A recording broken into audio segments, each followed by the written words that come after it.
और मुझे supreme court का वो वक्तव्य याद आ रहा है जो उन्होंने हमेशा कहा था कि अगर 0.01% भी सेंसिटिव कॉम्प्रोमाइज़ हुई होगी तो हम लोग रीनीट कराएंगे।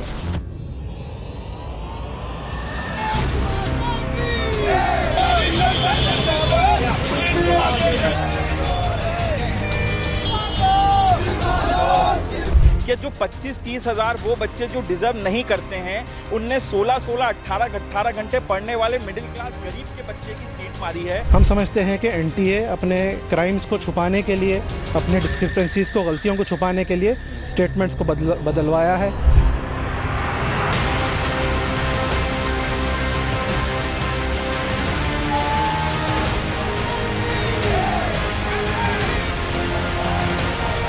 कोर्ट ने नीट पेपर लीक माना, लेकिन पेपर लीक मानने के बाद में ये नहीं माना कि इसका जो है पैमाना काफ़ी बड़ा है। ये लिमिटेड लीक माना और इस वजह से कोर्ट ने जो है री नीट से डिक्लाइन कर दिया है। ये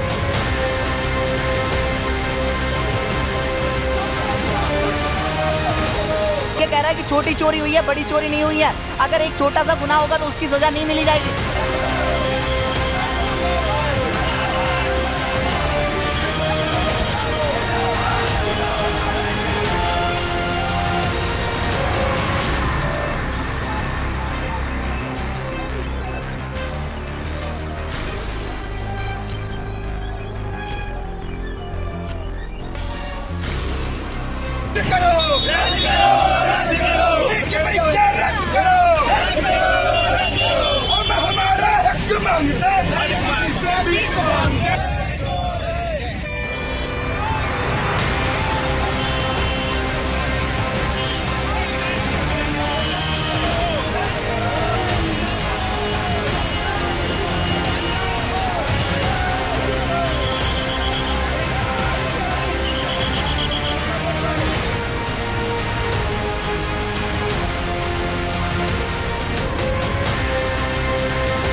सुप्रीम कोर्ट ने आज डिक्लाइन कर दिया है। कोर्ट ने नीट पेपर लीक माना, लेकिन पेपर लीक मानने के बाद में ये नहीं माना कि इसका जो है पैमाना काफ़ी बड़ा है।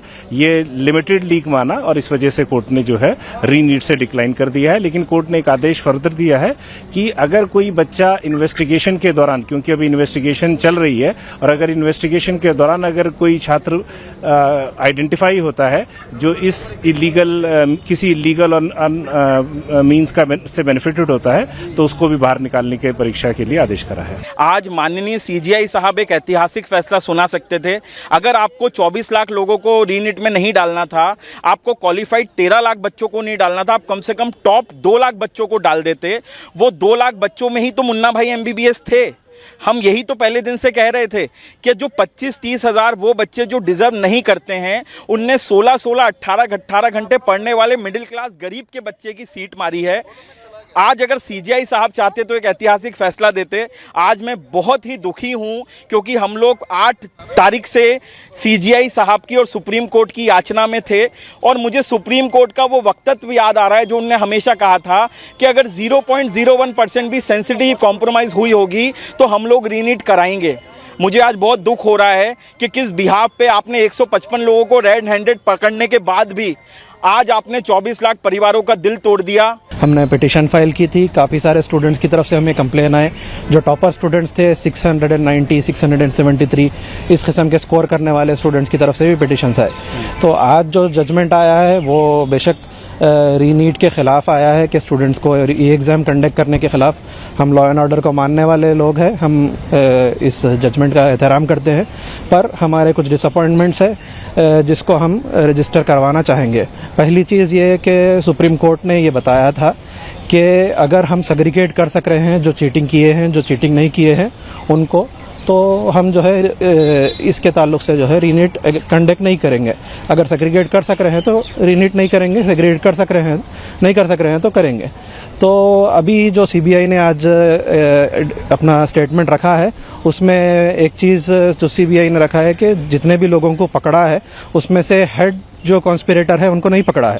और उसके अलावा जिनको जो भी एक्यूज को पकड़ा है उनमें से काफ़ी सारे लोग अपने मोबाइल को जला दिए हैं या समंदर में फेंक दिए हैं, तो किसी पानी में फेंक दिए हैं।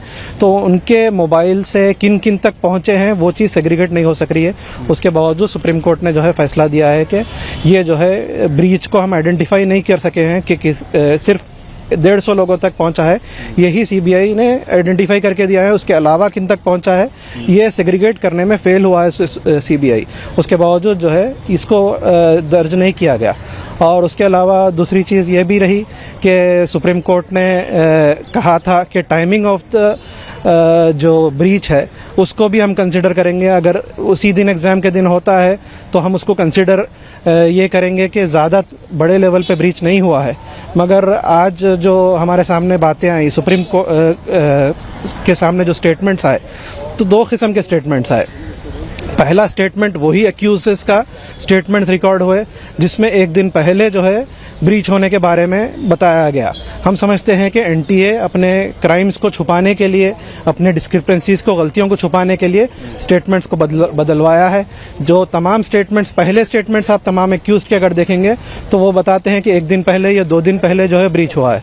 मगर उसके बाद जो बाद के जो सेकंड स्टेटमेंट्स है उसमें यह बताया गया है कि ब्रीच जो है एग्ज़ाम के सुबह के 9 बजे या 8:30 बजे हुआ है। तो ये एक बहुत बड़ी चीज़ है जो एनटीए छुपाना चाह रहा है। लगता था सुप्रीम कोर्ट अपने बलबूते पे डिसीजन लेने की ताकत रखता है, लेकिन सुप्रीम कोर्ट गवर्नमेंट के हाथों से चलता है। ये खुद अपने आप डिसीजन नहीं ले पा रहा है। ये कह रहा है कि छोटी चोरी हुई है, बड़ी चोरी नहीं हुई है। अगर एक छोटा सा गुनाह होगा तो उसकी सजा नहीं मिली जाएगी। कि अभी तो जो है हम सबको आइडेंटिफाई कर लिया, अगर सबको आइडेंटिफाई कर लिया तो लगातार दिन पे दिन केस बढ़ कैसे रहे हैं? केस रुक जाने चाहिए ना कि अब आज से केस नहीं बढ़ रहे हैं। ये बढ़ क्यों रहे हैं non stop? Per day case बढ़ रहे हैं, 150, 150, 155, अब डेली बढ़ते ही जा रहे हैं। ऐसे तो आप कह दो कि एक गुनाह कर दो तो माफी है उसकी तो।